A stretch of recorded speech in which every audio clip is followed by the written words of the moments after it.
Yeah. Two. Yeah.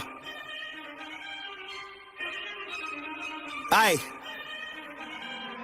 Yacht over money. I'm jacking the beat, you calling the cops. The yapping is cheap, I call you the ops. The rapping is hating, it's all cause of pop. You get a leak for the ball, get a drop. Feel like I'm wrong when I double it back, cause I'm making it harder to catch that. But I covered the ticket, I call you to visit. You tipping and hit up the cash app. Baby girl, been around for it. Yeah, in the old days, I was stuck in old ways. Never really trying to flip the old page. Young man tripping at an old age. Thinking I was flicking, had a low wage. Led the bro days, then a slow praise. Thinking it'd be different, it would gon' change. Then it really didn't, it's a cold game. Yeah, hey, all I really wanted was the money in the pocket. God over money, but the money ain't a topic. Like Bill Doe and the money gotta stop it. Kid need food and the whip need juice. I'ma get these views when the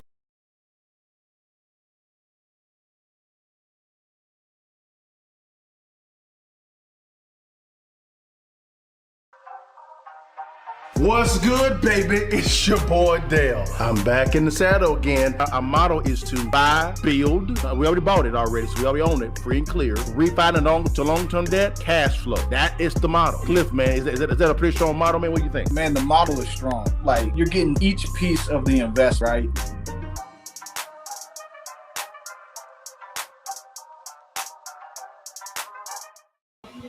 What it do, baby? It's your partner Dale and Cliff back in the saddle again, baby. You see that thing, y'all? Y'all see me looking better than you. Don't matter if it's Friday. Take the picture, man, for your mom. And Cliff, what's going on, baby? How you doing, big time? You doing all right, brother? Man, yeah, doing good, man. Good week, man. So everything's going good. Yes, sir. I gotta say this up front, guys. If you're on Instagram, guys, again, we don't know what's going on. With Instagram doesn't like us at all. If you could, guys, link is in the bio for the YouTube page. So we're gonna cut down Instagram. Instagram is just tripping on live streams, guys. It freezes every 3 seconds, and it's not good to you guys. So link in the bio for either the Rumble or the YouTube page, man. Come get it in with us on our platforms, man. But let's get in with people, man. Cliff, man. Let's say it, man. Did we get the bag, Big Dog? We get the bag, man.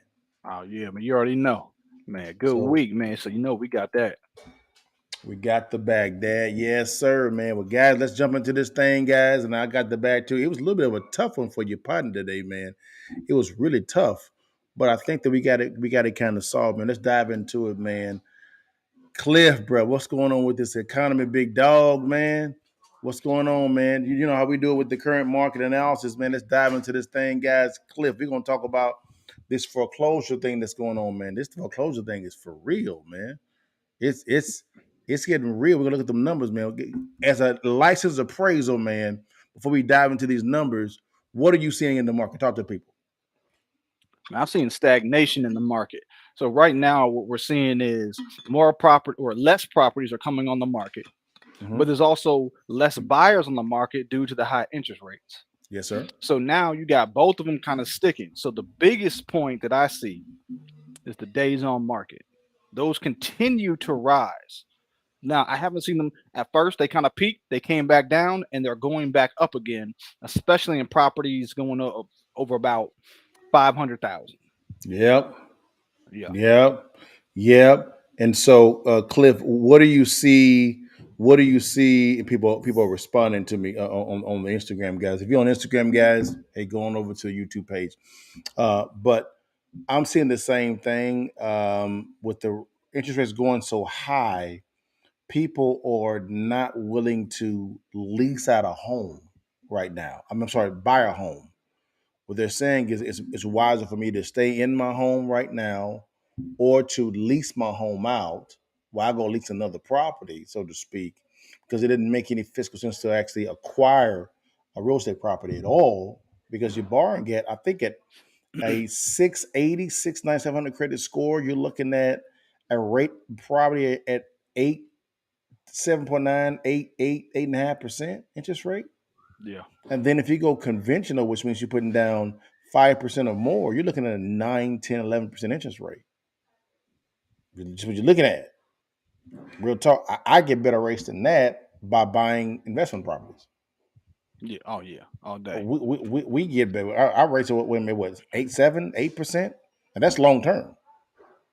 That's long term. We put down 25%. All right, Cliff? Right. Oh yeah. I mean, it's what the returns that we're starting to see and the properties that I'm looking at and the ones that we got going forward Yeah, easily outpace where we're at. Now it's hurting on the rental side because yeah, what's ends up happening is if you're not selling the property, what are you doing? You're yeah, renting it. yeah, yeah, yeah. Well, guys, let's dive into the foreclosure aspect of it, guys. Okay, guys, we're gonna bring in one of our friends here to go ahead and walk through these numbers. Listen clearly to the why behind this may be worse than 2008. Okay, and then McClay will give a commentary on how '08 actually happened and how this is different, and also the amount of deals that are going to be coming in for those sophisticated, well partnered investors. Here we go. Let's dive into this. Folks, it's worse than 2008. People are buying houses right now they cannot afford, and we're going to see a wave of mortgage defaults and foreclosures sooner than you think. Because when we look at data from Fannie Mae on the U.S. housing market, what do we see? Home buyer debt to income ratios, how much interest people are paying, is at the highest level of all time relative to income, even higher than the 2006 bubble. Woo! And ultimately, this is not going to end well because home prices in America today, they're still in a record bubble, while mortgage rates are now approaching 7.5%. So the average home buyer in America, if they want to buy a house today, they have to spend $2,800 a month to purchase a home, mortgage, taxes, and insurance. And I think we could see home prices decline by 20, 30, 40% in a neighborhood like this where I am right now. Because if we look historically, we can see in the last bubble, home prices crashed by 35% in this neighborhood. Right now, home prices here are 23% overvalued. And there's listings like the one behind me, where if you go on Zillow, it's on the market for $1.5 million. Your monthly payment would be $10,000 a month. Who can afford that in 2023 after 2 years of record inflation? Well, not very many people. And that's why I'm very concerned for the future of the U.S. housing market. But there's a lot of people out there who think that we are not going to experience a big housing crash. They think that all the mortgages and all the loans in this housing market are good loans. That is wrong, everyone. And as this economic downturn gets worse, the mortgage defaults are going to come, and they're going to come hot and heavy because we have more. Now, Cliff, with mortgage defaults, what opens up when there's mortgage defaults, Cliff? Opportunity. What type of opportunities, Cliff? The opportunity to be able to go and purchase some properties at a discount. Gotcha. How much of a discount, Cliff? It just depends, man. So each area is gonna have a different discount. Right now I'm seeing from the highs, you're probably looking at 20% right now. But I think he's right in some areas and he's wrong in some areas. Oh, you think he's wrong in some areas too? Now let's pause on him real fast. Let's get him off the screen real fast. Why do you think he's wrong in some areas? It's not 2008. Completely different situation that we're in. 2008, we had the inventory was high. Yes. We're having the opposite problem now. We have no inventory. But wouldn't it offer more catastrophic type of conditions? 2008 did, because in 2008 they weren't lending at all. They were not trying to lend, and on addition to that, there was additional supply. So it was one where there's plenty of supply and no buyers. Now there's no supply, but there's also no buyers. But wouldn't it be a more dire economic conditions if there's no supply and no buyers? No, because the reason why there's no supply and no buyers is artificial. Versus in 2008, it was the banks. The banks straight up didn't have money. Today, it's just the interest rates. If interest rates drop to 5% today, inventory would come on the market and buyers would come back. It's just interest rate driven. So what you're saying is, and I can understand that perspective. So your whole premise is predicated upon interest rates going back down, right? But I'm saying that is the driving force behind why inventory is low and why there's no buyers. I'm getting what you. I'm Right. rocking with what you're saying, Yeah. but what I'm saying is this: here is your exit to a better economic condition is interest rates going down. Am I right? Yeah, they're correlated. Yeah. So either way it goes. So you have two things in 2008. 2008 was what? The banks were not lending. So what was the beneficial, I would say, effect of the change the economic perspective? Banks to begin lending, right? Mm-hmm. In this economy is interest rates are too high.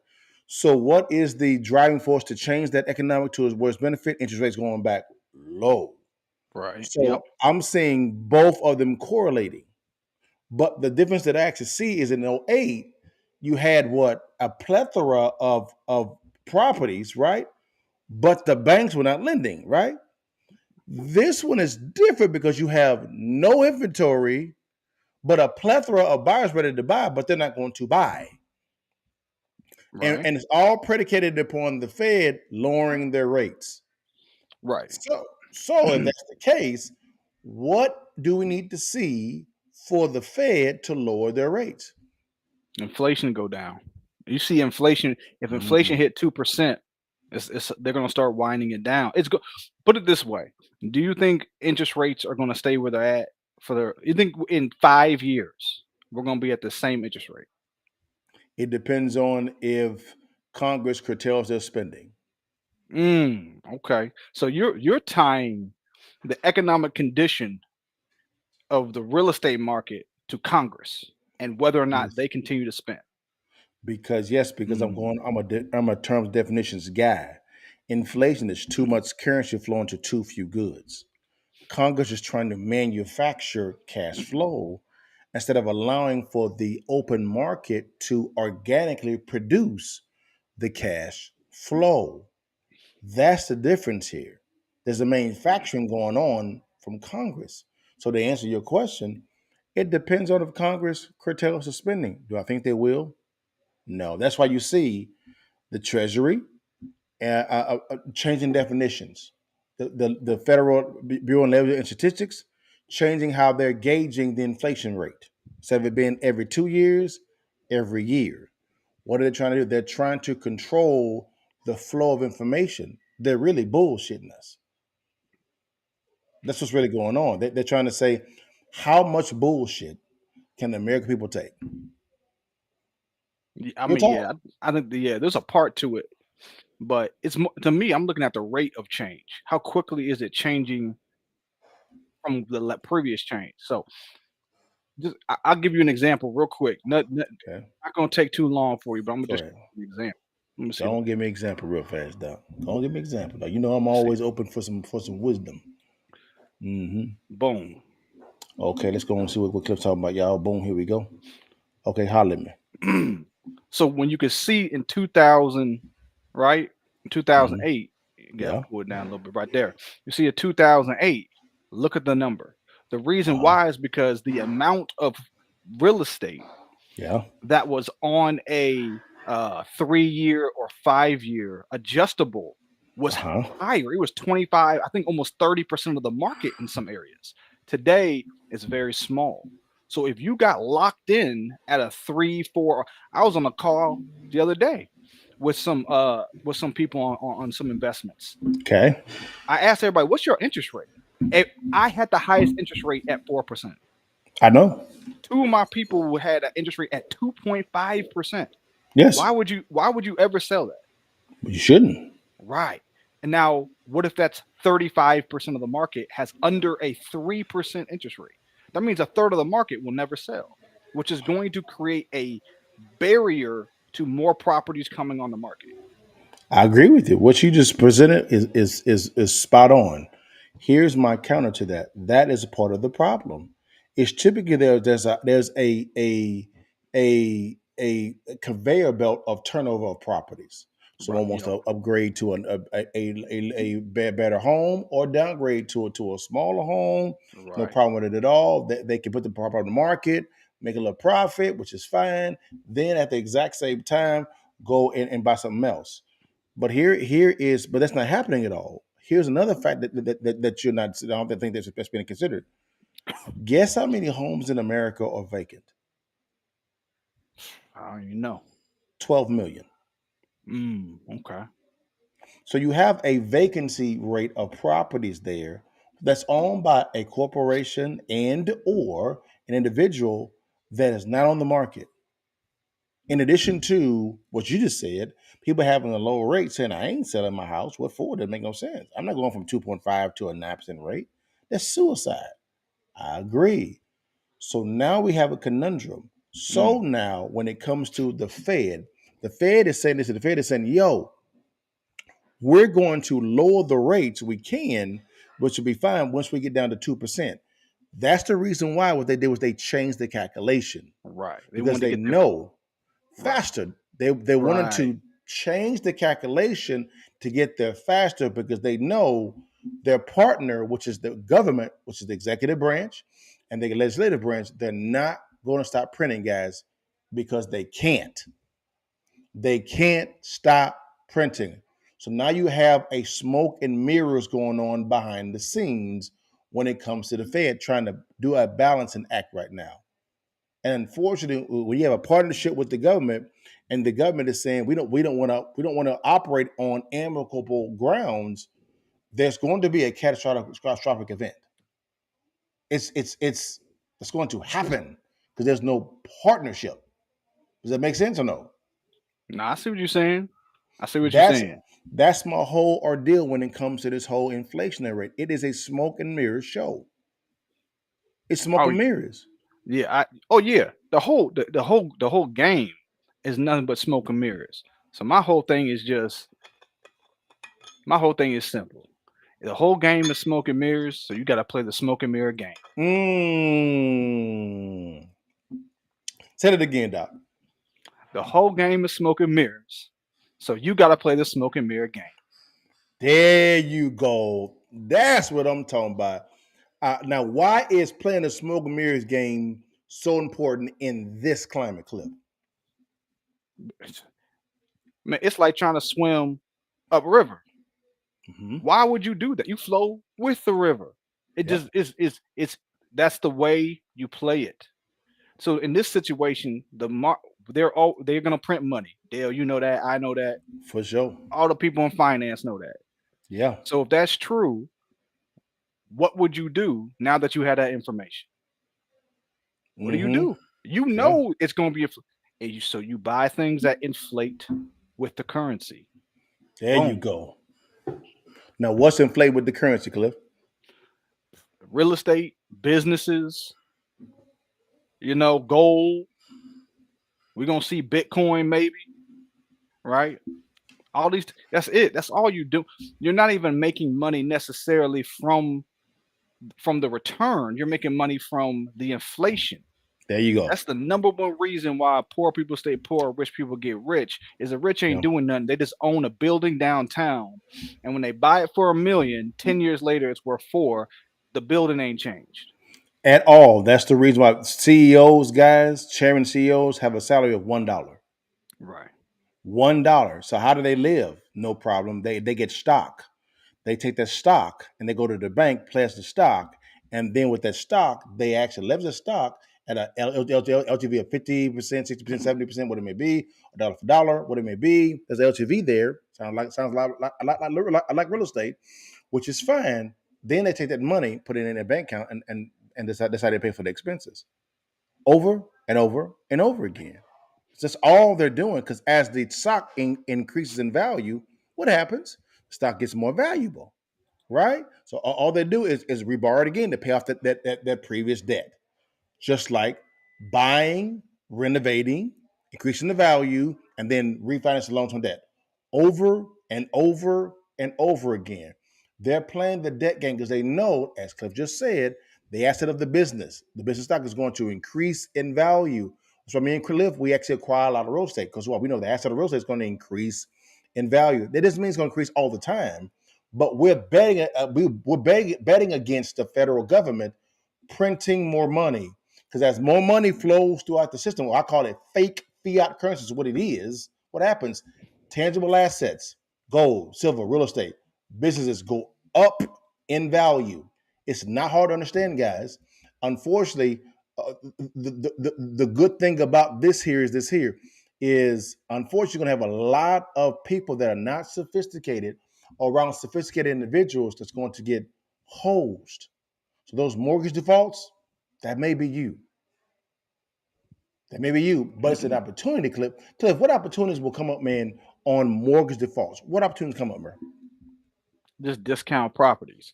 You know, there's a lot of opportunities to do that, especially, man. And I was gonna bring this up again. I'm gonna give y'all a little tip. I'm giving y'all a little free tip. This is a little look into what you would get in the cash flow club.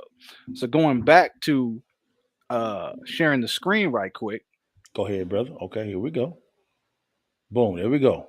you see US foreclosure market by state, right? So we're starting to see now this is some information right here.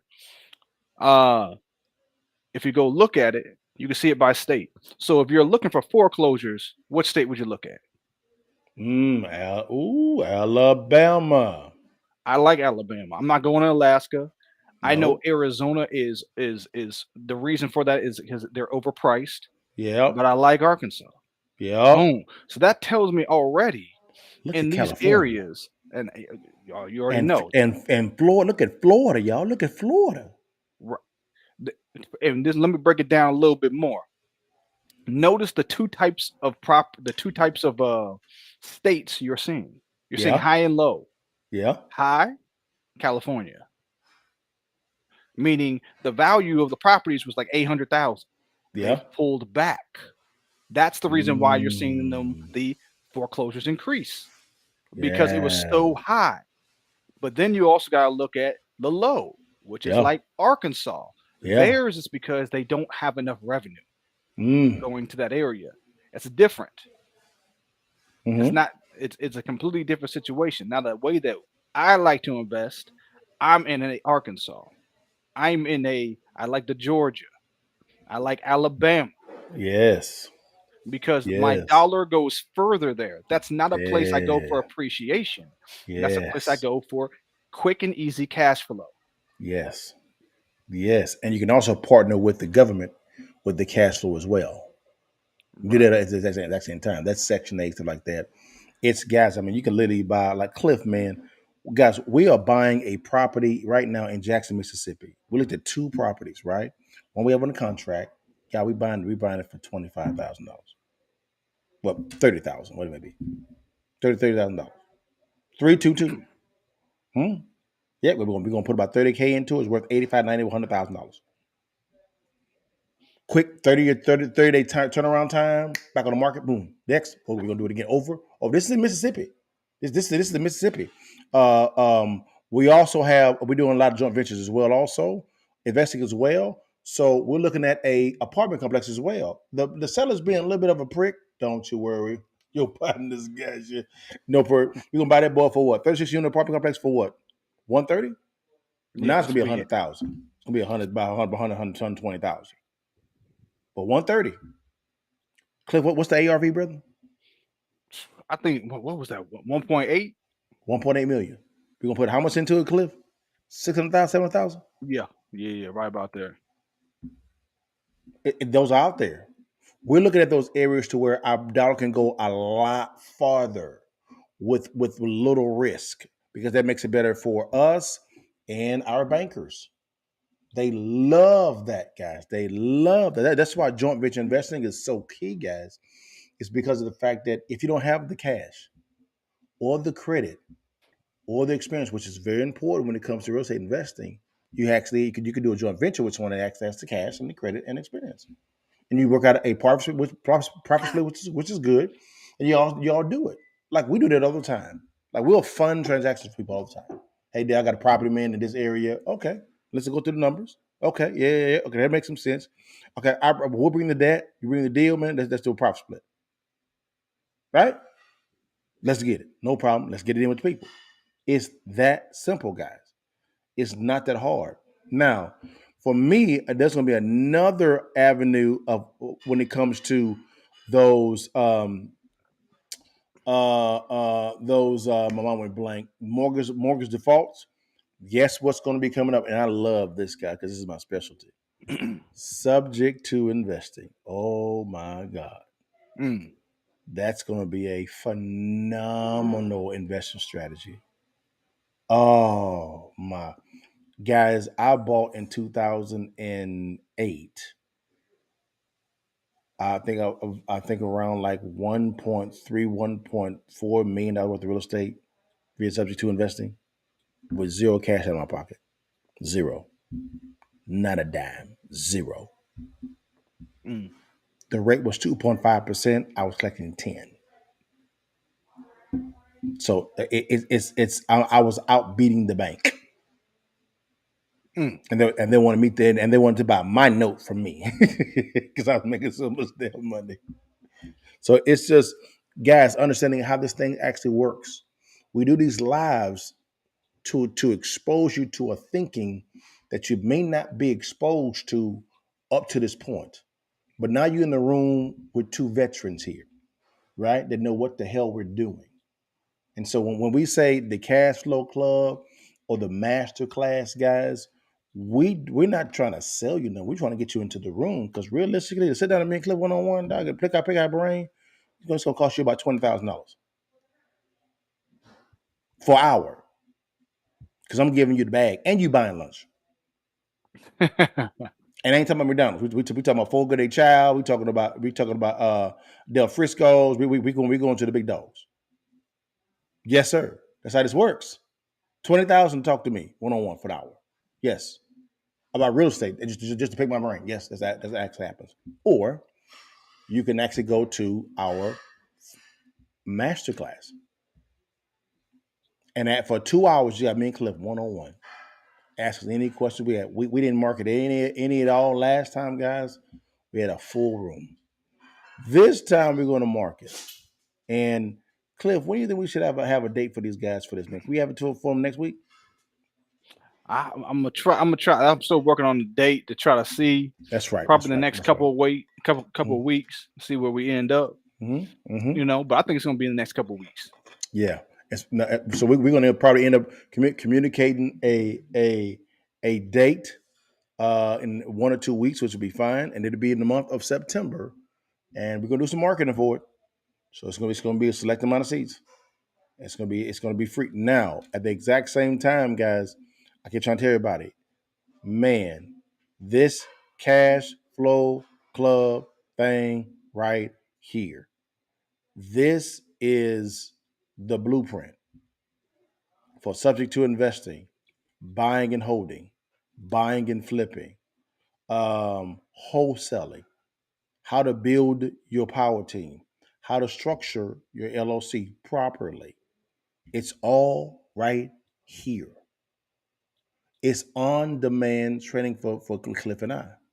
And you're also in the cash flow club. So you bring a deal, we take a look at it, we make it do what it do.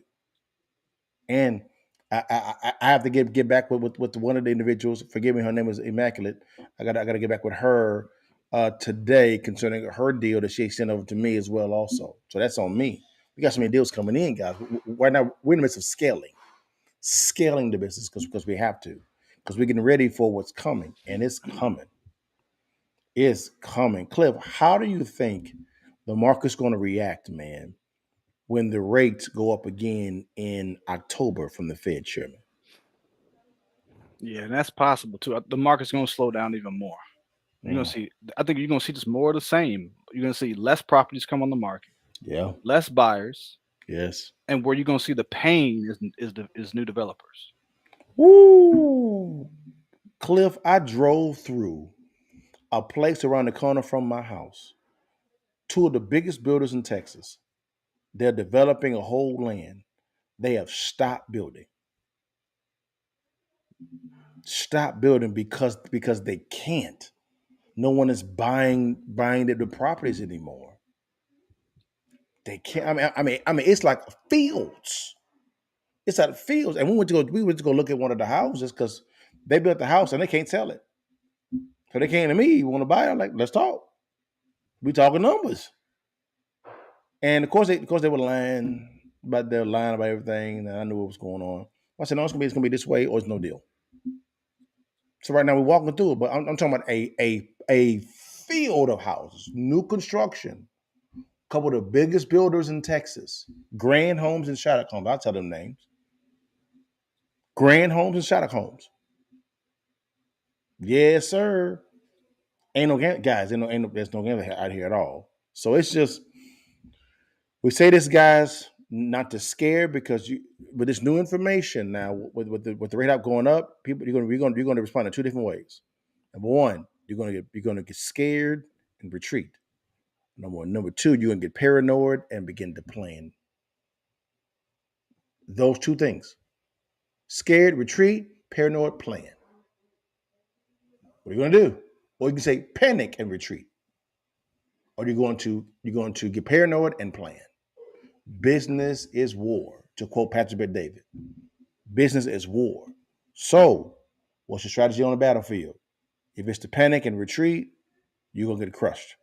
If it's just to be paranoid and then plan, I'm rocking with you. Like I always say, let's go get the bag. Cause you want to say anything, man, before we get done, be dope. Nah, just there's always an opportunity, and I keep saying it every week, man. It only takes one deal. Only takes one deal. Change your situation, change your thinking. Because once you get that first check, man, it's gonna change everything, man. So try to get that first one and get it rolling. Y'all you're one deal away from changing the whole trajectory of your family. One deal. And you got people on the screen right now who will fund it. So you ain't got nothing but excuses now.